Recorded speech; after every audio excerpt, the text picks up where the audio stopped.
We have our own Adam Klasfeld, who's been following the trial, has been in the courtroom some days, has been in the overflow room, others, of Ghislaine Maxwell, who is being tried right here in Manhattan. There she is. She is the right-hand person, the prosecutors say, the federal government, the feds, as we call them, to Jeffrey Epstein, who died after he was arrested in his jail cell. Okay, Adam, you have been watching this trial. Is there another accuser on the stand? And if so, who is it?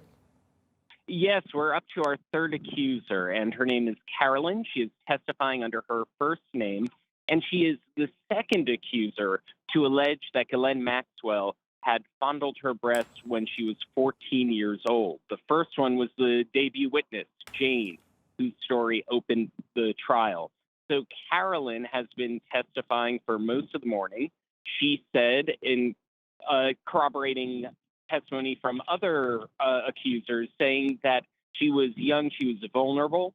At the time she was brought into Epstein's orbit. She said she was brought into Epstein's orbit via Virginia Giuffre Roberts, who was a very key figure in the whole Ghislaine Maxwell saga.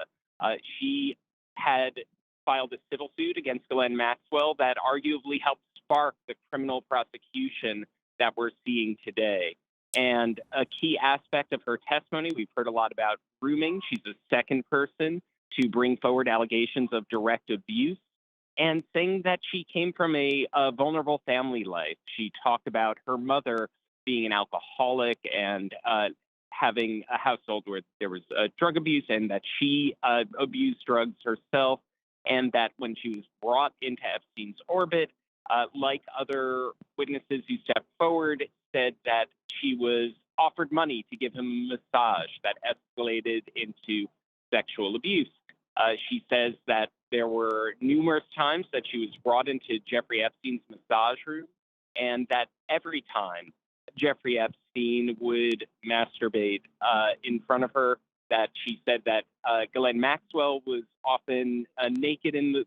She described one incident where Ghislaine Maxwell was naked in the massage room with her when this happened, and her testimony had this very poignant moment where she broke down on the witness stand, asked what she did with the money, what she used the money for, and she said while crying, buying drugs. Well, that takes you the victims as, taking the most vulnerable victims. Adam, did she also discuss Ghislaine Maxwell being an active participant, not just a watcher, not just somebody who could procure or a groomer, but an active participant, an actual sexual toucher, molester of Carolyn?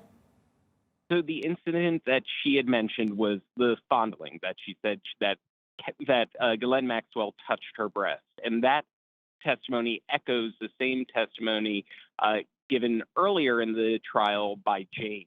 So it's very significant testimony. We are at the start of cross-examination. That's where the lunch recess began with Ghislaine Maxwell's lawyer, Jeffrey Epstein, beginning to ask her questions about Virginia Roberts Giuffre. As I mentioned a little bit earlier, she's a very crucial figure in this saga. And from the defense opening statement, they seem to be wanting to shift the blame for Carolyn's story to her. And so that's where cross-examination began. Hi, this is Dan Abrams with exciting news for all of our Law and Crime followers on YouTube.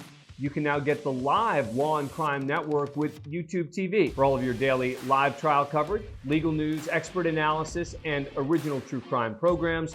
Subscribe to YouTube TV today, and then locate Law and Crime in the channel guide. And for only $1.99 a month, you can add the network to your bundle. Watch Law and Crime every day with YouTube TV. We put you in the jury box.